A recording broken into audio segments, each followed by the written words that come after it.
Contractor for food services in all our state prisons. Yeah, Christian, the issues have ranged from food shortages and food safety to drug smuggling and sex. Now the state says it's ready to hold Aramark accountable.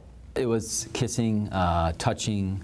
It was not, sexual intercourse that was not observed on camera, but it was certainly inappropriate behavior and horseplay.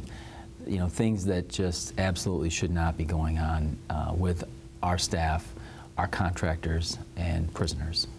Russ Marlin, spokesman for the Michigan Department of Corrections, told Fox 17 News on Wednesday the warden was reviewing surveillance footage captured in the food service area of the Bellamy Creek Correctional Facility in Ionia.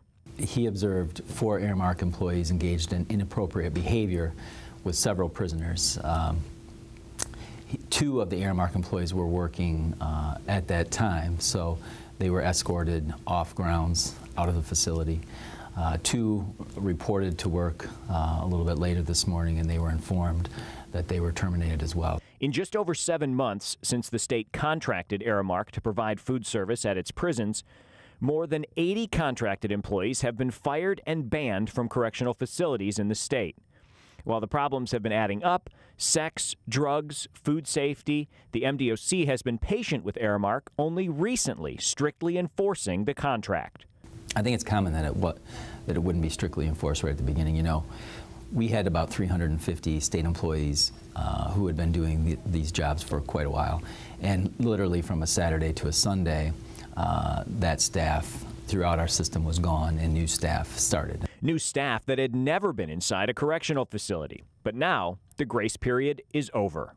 At the end of the month, we're going to take a look at if there are any contract violations and what we plan to do about it. What has the response been like from Aramark?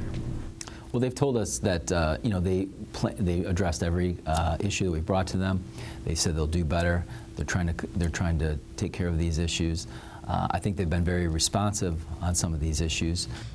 Now, this is the latest black eye for Aramark. The Detroit Free Press conducted an investigation, exposed drinking on the job.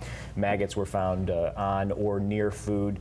And beyond that, they've had some actual food service issues in terms of not having enough food for inmates in the prisons or not having the appropriate food, meaning not meeting mandated nutritional standards that were set forth in the contract. And the state just signed a big multi-million deal with this company to save the taxpayers' money, but at what cost? Yeah, right now the cost is at 80 employees who have been let go by Aramark. Now, the state, as you heard, said, look, we've given them several months to try to figure this out because a lot of these employees have never been in a prison before. But that grace period is over, and now it's time to hold them accountable. So starting this month, they really tracked everything, and now they're waiting until the end of the month to kind of compile those stats and see what happens next. All right, thanks for that update, Paul. Thanks, Paul.